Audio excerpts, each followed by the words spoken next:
CM Revanth Reddy మాట్లాడుతున్నారు. Live ద్వారా చూద్దాం. పశువులు మనుషులు ఇద్దరు చచ్చిపోతున్నారు. కలెక్టర్లు దీనికి సంబంధించి కూడా ఎస్పీలు ఎప్పటికప్పుడు జాగ్రత్త తీసుకోవాలి.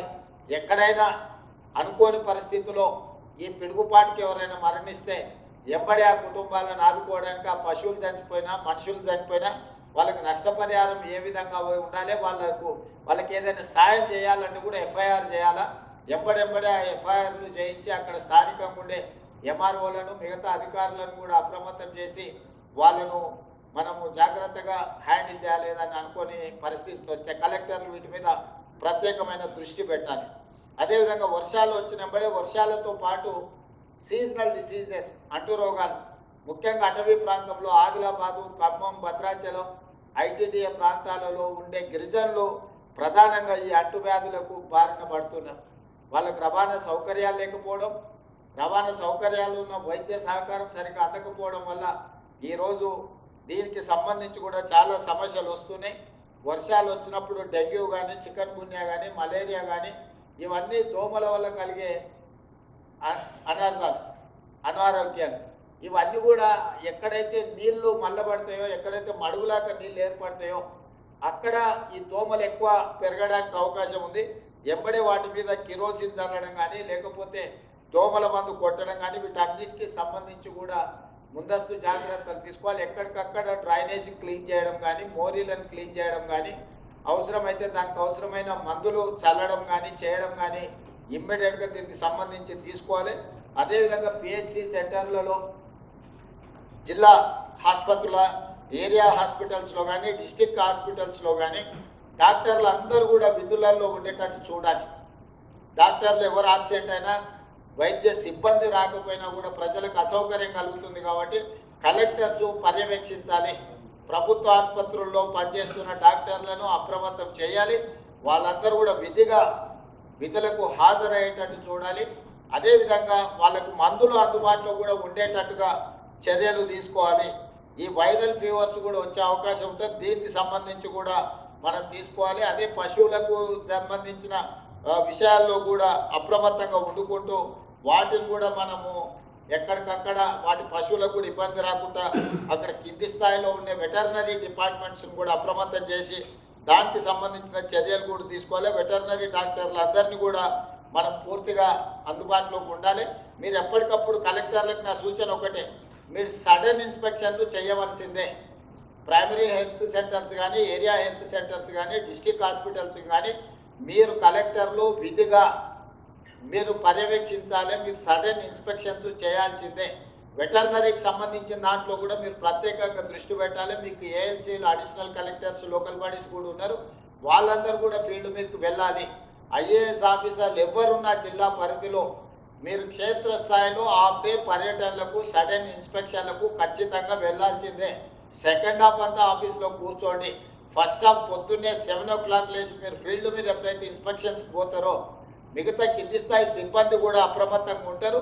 వాళ్ళందరూ కూడా జాగ్రత్త తీసుకుంటారు. వాళ్ళందరూ కూడా క్షేత్రస్థాయిలో పనిలో నిమగ్నం అవుతారు. కాబట్టి కలెక్టర్లకు నేను ఆదేశాలు ఇస్తున్నా, క్షేత్రస్థాయిలో మీరు ఖచ్చితంగా పర్యటనలకు వెళ్లాల్సిందే. ఆకస్మిక తనిఖీలు చేయాల్సిందే. మన పేషీ నుంచి కూడా సీఎంఓ నుండి అధికారులకు కూడా నేను ఆదేశాలు ఇస్తున్నా. మీరు ఖచ్చితంగా మీ ఒక్కొక్క అధికారికి 2 జిల్లాలు ఇచ్చిన జిల్లా కలెక్టర్లు ఏం చేస్తుందో నివేదిక తయారు చేసి నాకు దృష్టిలో పెట్టాలి. సీఎంఓ అధికారులను, సిఎస్ గారిని నేను ఆదేశాలు ఇస్తున్నా. ప్రతిరోజు కలెక్టర్ల యొక్క కార్యాచరణ 33 జిల్లాలకు సంబంధించిన కలెక్టర్లు ఆ రోజు మొత్తం ఏం చేసిండ్రో నెక్స్ట్ డే పొద్దున నాకు రిపోర్ట్ పెట్టాలి. దాంతో ఏ కలెక్టర్ ఎక్కడ పోయిండు, ఏమైంది, ఏం సంగతి అనేది నాకు తెలుస్తుంది. కాబట్టి కలెక్టర్లను కూడా సిఎస్ గారిని, సీఎంఓలు ఉండే అధికారులను పర్యవేక్షించమని చెప్పి నేను స్పష్టంగా చెప్తున్నా. ముఖ్యంగా అటవీ ప్రాంతంలో ఉన్న ఆదివాసీలు, గిరిజనులు ఉన్న ప్రాంతాలలో మరింత అప్రమత్తంగా ఉండాలి. హాస్పిటల్స్లలో మెడిసిన్స్ ఉన్నాయా లేవా, డాక్టర్లు అందరూ డ్యూటీకి వస్తున్నారా లేదా కూడా మీరు పర్యవేక్షించి వాళ్ళకి ఎలాంటి ఇబ్బంది రాకుండా, ఎలాంటి కష్టం రాకుండా చూడాలి. ఏదైనా వస్తే తక్షణమే ప్రభుత్వం స్పందిస్తుంది. మీ దగ్గర ఉండే కంటింజెన్సీ ఫండ్స్ నుంచి కూడా అవసరమైతే వాడుకోండి. ఏదైనా తక్కువ పట్టి సిఎస్ గారికి చెప్పండి. ప్రభుత్వం వైపు నుంచి ఈచ్ కలెక్టర్ కొంత నిధులు కూడా రిలీజ్ చేయడానికి ప్రయత్నం చేస్తూ కలెక్టర్ గారు కూడా నేను ఈ సందర్భంగా ఆదేశాలు ఇస్తున్నా.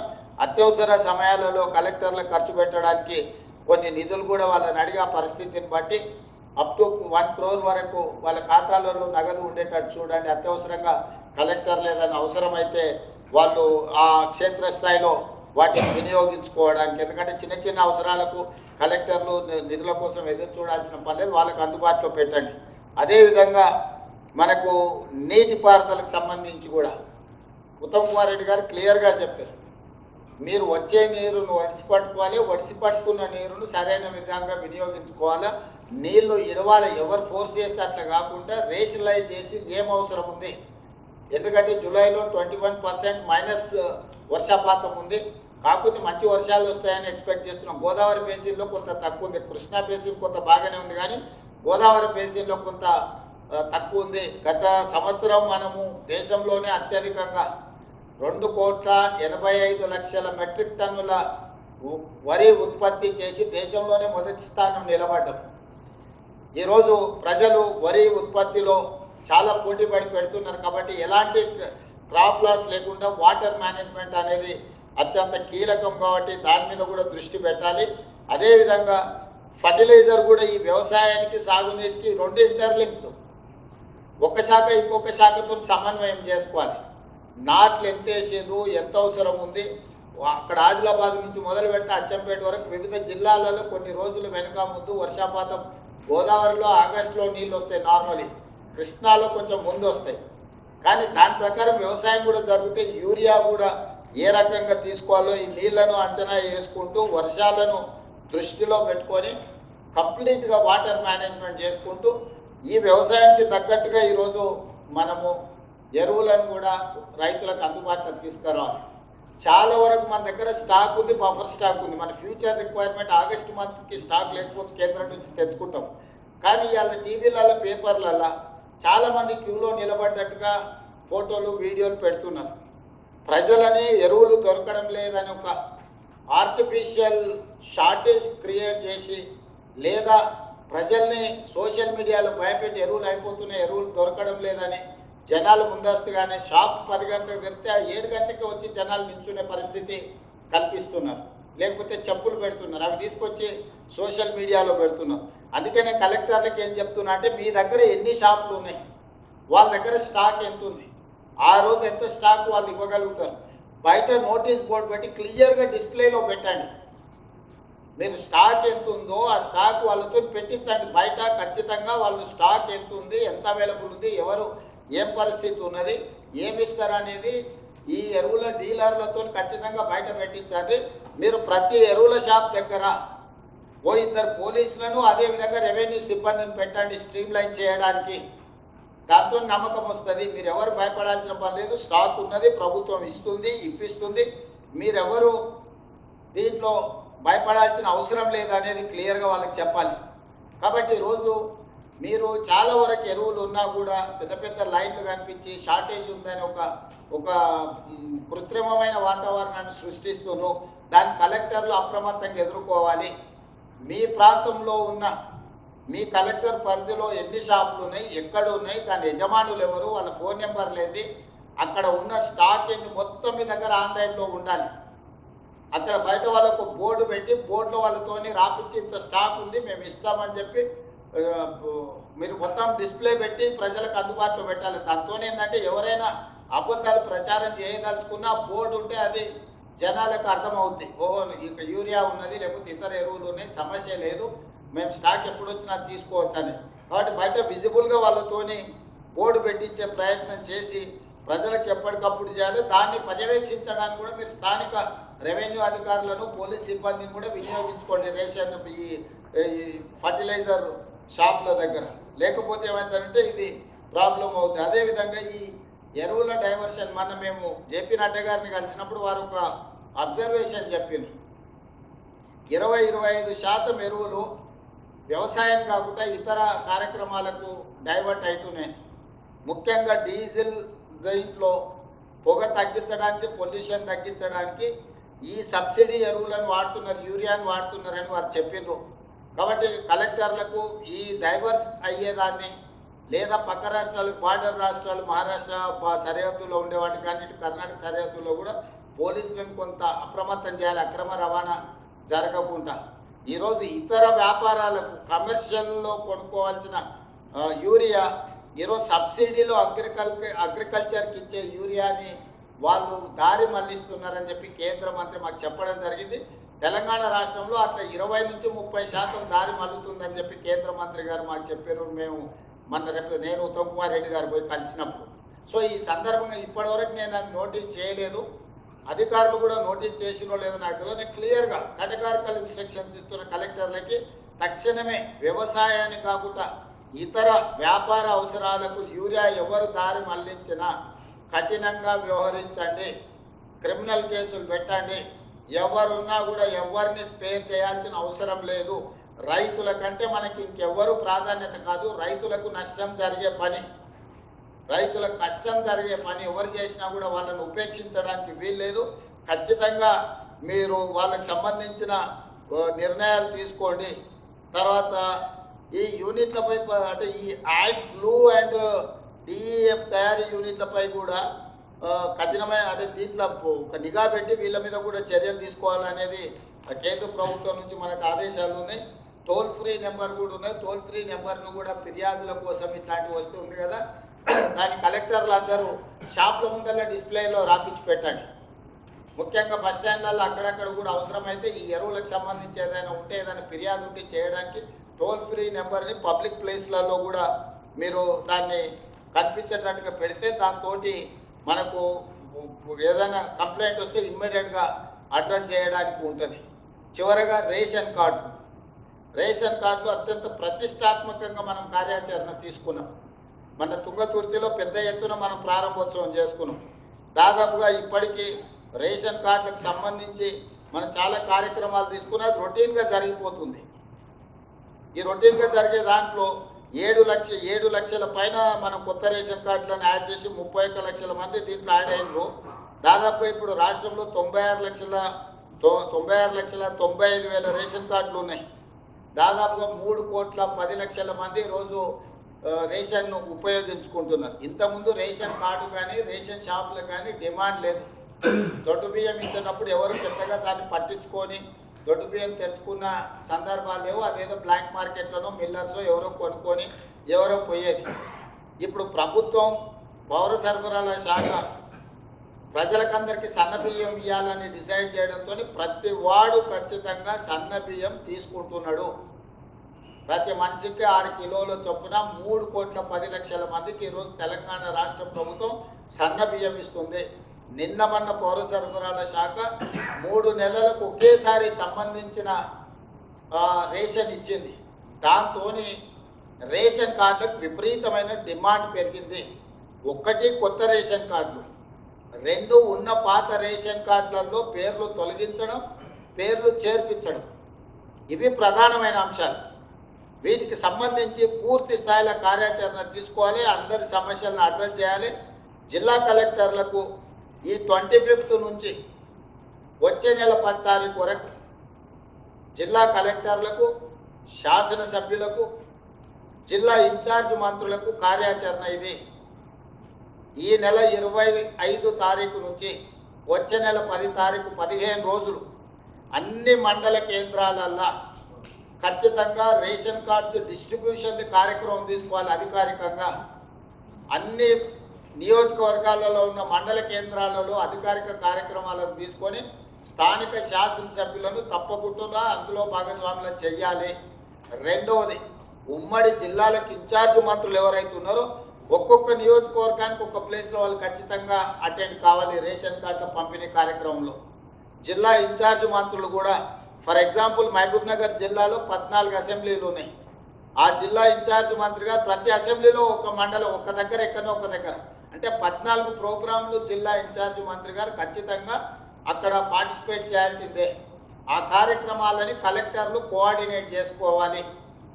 ఒక నియోజకవర్గం 2-3 జిల్లాలలో కూడా ఉంటుంది కాబట్టి ఎక్కడ పెడుతుండ్రో ఒక దగ్గర పెట్టినప్పుడు రెండో కలెక్టర్కు వాళ్ళు ఇంటిమేషన్ ఉండాలి, కోఆర్డినేషన్ ఉండాలి. ఈ కోఆర్డినేషన్ చేయాల్సింది, ఇన్స్ట్రక్షన్ ఇవ్వాల్సింది ఇది ఏ మండలంలో అయితే బాగుంటుందో నిర్ణయం తీసుకోవాల్సింది కూడా ఇన్ఛార్జ్ మినిస్టర్. ఆ లోకల్ ఎమ్మెల్యేని అడిగి వాళ్ళు ఎక్కడ అడుగుతారో అట్లీస్ట్ నియోజకవర్గానికి ఒక దగ్గర ఇన్ఛార్జ్ మినిస్టర్ పార్టిసిపేట్ చేస్తే ప్రజలకు పూర్తిగా సమాచారం చేరుతుంది, ప్రభుత్వం రేషన్ కార్డు ఇస్తుంది అని. దాన్ని పూర్తి స్థాయిలో డిజిటల్ కార్డు వచ్చడానికి సమయం పడుతుంది కాబట్టి ప్రింటెడ్ కార్డు ఇచ్చి ఒక మంచి కార్యక్రమాన్ని ప్రజలకు అందుబాటులో తీసుకొని రావాలి. ఈ సందర్భంగా కలెక్టర్లు అన్ని మండలాలు తిరగాల్సిందే. ప్రతి మండలంలో రేషన్ కార్డుల పంపిణీ కార్యక్రమంలో స్థానిక ఎమ్మెల్యేతో పాటు కలెక్టర్లు, అడిషనల్ కలెక్టర్లు పాల్గొనాలి. ప్రతి మండలం మీరు మీ మండలాన్ని రోడ్ మ్యాప్ చేసుకొని ఈ నెల 25 నుంచి వచ్చే నెల 10 తారీఖు దాదాపుగా 15-16 రోజులు ఉంటుంది. మీకు ఏ జిల్లాలో కూడా 8 మండలాలు, 10 మండలాలు, 15 మండలాలు, 20 మండలాలు, రోజుకి 2 మండలాలు పెట్టుకుంటే కూడా 15 రోజులలో మీరు 30 మండలాలలో తిరగవచ్చు. ఎక్కడైనా కొంచెం అధికంగా ఉంటే 3 పెట్టుకోండి. పక్కన మండలాలు 3 కార్యక్రమాలు చేసుకోవడం కూడా పెద్ద విషయం కాదు. కింద ప్రతి మండలానికి ఒక డిజిగ్నేటెడ్ ఆఫీసర్కు బాధ్యత ఇవ్వండి. అదే రెవెన్యూ ఆఫీసరా, ఎంఆర్ఓ, తహసీల్దారా, లేకపోతే ఎవరిని ఇస్తారో ప్రతి మండలానికి ఒక అధికారి నుంచి ఆ మండలంలో ఎన్ని కార్డులు ఇస్తుండ్రు, కొత్త ఎన్ని ఇస్తుండ్రు, పేర్ల తొలగింపు, పేర్ల కొత్తగా నమోదు చేసుకునే అన్ని డీటెయిల్స్ కూడా అక్కడ వాళ్ళకి చెప్పాలి, ప్రజలకు వివరించాలి కార్యక్రమం తీసుకొని. ఇది పెద్ద ఎత్తున తీసుకొని ముందుకు వెళ్ళాలి. జిల్లా ఇన్ఛార్జ్ మంత్రులు కూడా ఖచ్చితంగా దీన్ని పర్యవేక్షించాలి. ఎందుకంటే దాదాపుగా 3,12,72,988 మందికి ఈరోజు మనం సన్నబియ్యం ఇస్తున్నాము. 96,95,299 కార్డులు ఇప్పటి వరకు. సో ఫ్యూచర్లో కూడా ఎట్లా ప్రజల అవసరాలు ఉంటే అట్లా కొత్త కార్డు ఇచ్చుకుంటూనే పోతుంటాము. కాబట్టి ఈరోజు సన్నబియ్యం ఇవ్వడం వల్ల రేషన్ కార్డు విలువ, రేషన్ షాపు విలువ పెరిగింది. దీన్ని ప్రజలకు మెటిక్యులస్గా చేరవేయాల్సిన బాధ్యత కలెక్టర్లదే. కలెక్టర్లు కింద కార్యాచరణ చేసుకొని లోకల్ ఎమ్మెల్యేలకు ఇంటిమేషన్ ఇవ్వండి. ఈ కలెక్టర్లను ఉమ్మడి జిల్లా ఇన్ఛార్జ్ మంత్రులు పర్యవేక్షణ చేసి వాళ్ళందరితో కూడా మెటిక్యులస్గా దీన్ని చేయించాలి. ఈ కార్యక్రమాన్ని పెద్ద ఎత్తున 25వ తారీఖు నుంచి మీరు ఒక షెడ్యూల్ వేసుకొని ఈ లోపల ఇన్ఛార్జ్ మంత్రులు కూడా మీ పరిధిలోకి వచ్చే జిల్లా కలెక్టర్లతో మీరు మళ్ళీ ప్రత్యేకంగా జిల్లాలోనే పోయి సమీక్ష సమావేశం పెట్టుకోవాలి. అన్ని జిల్లా పాత హెడ్ క్వార్టర్స్ ఏవైతున్నాయో, ఫర్ ఎగ్జాంపుల్ నల్గొండ అంటే నల్గొండ హెడ్ క్వార్టర్స్కి వెళ్తే అన్ని జిల్లాల కలెక్టర్లను అక్కడికి పిలుచుకోండి, వాళ్ళకు ఒక డైరెక్షన్ ఇవ్వండి ఎట్లెట్లా చేయాలనేది. ఖమ్మం ఉమ్మడి జిల్లా ఉంది, ఖమ్మం హెడ్ క్వార్టర్స్లో కార్యక్రమం తీసుకోండి. ఖమ్మం హెడ్ క్వార్టర్ కలెక్టర్ బాధ్యత ఇన్ఛార్జ్ మంత్రి గారిని మిగతా కలెక్టర్లను పిలిచి కోఆర్డినేట్ చేసుకునేది. It is like that. Warangal కానీ ఏదైనా కరీంనగర్ కానీ హెడ్ క్వార్టర్స్ కలెక్టర్, పాత ఉమ్మడి జిల్లా హెడ్ క్వార్టర్స్ కలెక్టర్ మిగతా కలెక్టర్లతో సమన్వయం చేసుకోవాలి, ఆ జిల్లా మంత్రులతో సమన్వయం చేసుకోవాలి, ఇన్ఛార్జ్ మంత్రులతో సమన్వయం చేసుకొని మీరు కార్యాచరణను తీసుకొని ఈ నెల 25 నుంచి వచ్చే నెల 10 తారీఖు లోపల టోటల్గా మీరు స్కెడ్యూల్ వేసుకొని ఈచ్ అండ్ ఎవ్రీ మండలికి ఒక ఆఫీసర్ని బాధ్యత వేసి మీరు కార్యాచరణ చేసుకొని ఈ జిల్లా ఇన్ఛార్జ్ మంత్రి ప్రతి నియోజకవర్గంలో ఏదో ఒక దగ్గర పార్టిసిపేట్ చేస్తాడు.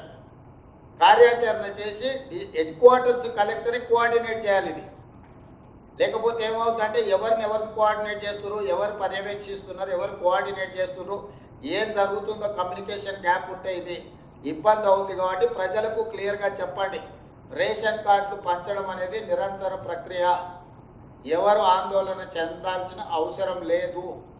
మిగతా సీజనల్ వ్యాధులు కానీ ఈరోజు మనం తీసుకున్న నిర్ణయాలు కానీ ఇన్ఛార్జ్ మినిస్టర్లు సాగునీటి ప్రాజెక్టులు ఉంటే నీళ్ళకి సంబంధించి కానీ వర్షాల వల్ల వచ్చిన ఏమైనా ఇబ్బందులు ఉంటే కూడా సమీక్ష చేసినప్పుడు కలెక్టర్ల సమీక్షలో ఇన్ఛార్జ్ మినిస్టర్స్ అందరూ కూడా ఈ అన్ని విషయాలను ఈరోజు మనం 5 విషయాలను ఏదైతే వేసుకున్నా ఎక్కడికక్కడ లోకల్గా మీరు కూడా మళ్ళీ ఇన్ఛార్జ్ మినిస్టర్స్ కూడా వీటిని సమీక్ష చేయాలి. అంటే భారీ వర్షాల విషయంలో కావచ్చు, హెల్త్ విషయంలో కావచ్చు, వ్యవసాయం విషయంలో కావచ్చు, నీటిపారుదల శాఖ నీళ్ళని అంటే వాటిని ఏ విధంగా ఒడిసి పట్టుకోవాలి, ఏ విధంగా మనము వినియోగించుకోవాలి కావచ్చు. అదేవిధంగా సివిల్ సప్లైస్, రేషన్ కార్డు, ప్రధానంగా ఈ 5 అంశాలకు సంబంధించి ఉమ్మడి జిల్లా ఇన్ఛార్జ్ మంత్రులు వాళ్ళ సమీక్ష సమావేశాలలో ఒక ప్రణాళిక తయారు చేసుకొని కలెక్టర్లందరికీ ఇన్స్ట్రక్షన్స్ ఇవ్వాలి. ఆ కలెక్టర్లు కింది ఉద్యోగస్తులకు ఇన్స్ట్రక్షన్స్ ఇవ్వాలి. జాయింట్ కలెక్టర్లు కానీ, అడిషనల్ కలెక్టర్ కానీ, డిస్ట్రిక్ట్ లెవెల్ ఆఫీసర్లకు కూడా ఈచ్ అసెంబ్లీకి ఒకరిని బాధ్యులను వేయండి. నేను సిఎస్ గారికి కూడా ఆదేశాలు ఇస్తున్నా. 119 నియోజకవర్గాలకు సంబంధించి 119 మంది ఆర్డీఓ ఆ పైనుండే అధికారులను ఒక్కొక్క నియోజకవర్గానికి ఒక్కొక్కరిని బాధ్యత వేయండి. వాళ్ళ బాధ్యత ఆ నియోజకవర్గంలో ఉండే అన్ని మండలాల కార్యక్రమాలు తీసుకునేటట్టు, అందరికీ రేషన్ కార్డు చేరేటట్టు, అక్కడ ఉండే ఇష్యూస్ ఏమైనా ఉంటే వాళ్ళు పరిష్కరించుకునేటట్టు. అదేవిధంగా సాగునీటి పారుదల, health secretary, irrigation secretary, civil supplies commissioner, disaster మేనేజ్మెంట్కు సంబంధించి స్పెషల్ చీఫ్ సెక్రటరీ నుంచి మొదలు పెడితే ఎస్డిఆర్ఎఫ్, ఈ మున్సిపల్ కమిషనర్స్ వీళ్ళందరూ కూడా మీరు ఇంటర్నల్ ఒక రివ్యూ పెట్టుకోవాలి. ఎప్పటికప్పుడు మీకు కోఆర్డినేషన్ ఉండాలి. ఈ అధికారులు ఒక వాట్సాప్ గ్రూప్ కానీ ఏదైనా పెట్టుకోండి. తర్వాత వెదర్ ఫోర్కాస్ట్ కూడా నేను కలెక్టర్లకు స్టాండింగ్ ఇన్స్ట్రక్షన్స్ ఇస్తున్నా. వెదర్ ఫోర్కాస్ట్ తీసుకొని 3 గంటల ముందే మీరు అప్రమత్తం చేయొచ్చు. లోకల్ ఉండే అధికారులను కానీ ఏమైనా కానీ రైతులు ఏమైనా పంటలు కానీ ఏదైనా రోడ్డు మీద ఉన్నా ఏదైనా ఉన్నా కొత్త ఈ ప్రాంతంలో వర్షం ఇంత పర్సెంటేజ్ పడబోతుంది జాగ్రత్త అని కలెక్టర్లు అప్రమత్తం చేస్తే కింది అధికారులను ఒకవేళ హెవీ రైన్స్ ఉంటే అనౌన్స్మెంట్ చేయించండి. మీరు అప్రమత్తం చేయడం ద్వారా నష్టాన్ని నివారించవచ్చు.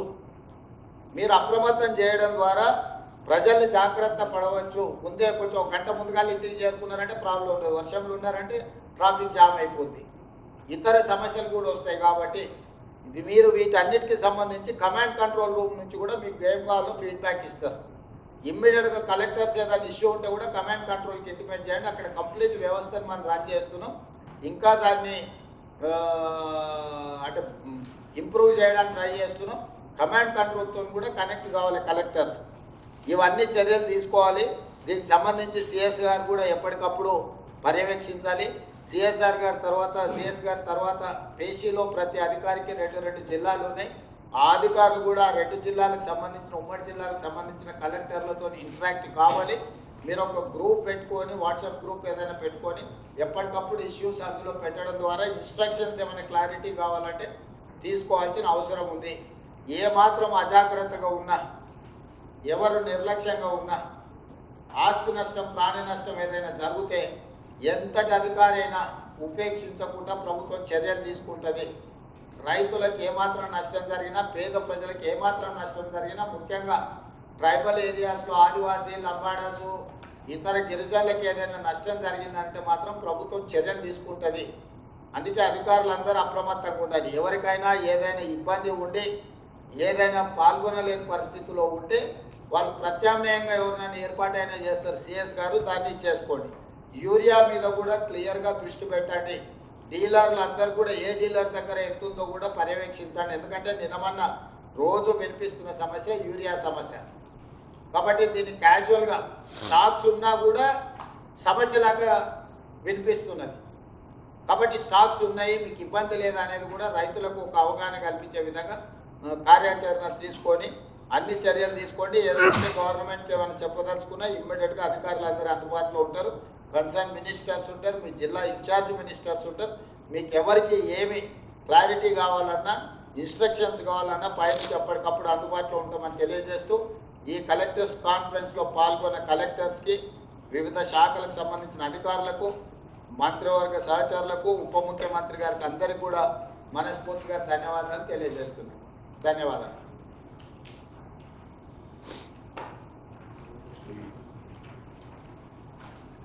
క్లోజ్ చేద్దాం సార్. ఒక నిమిషం.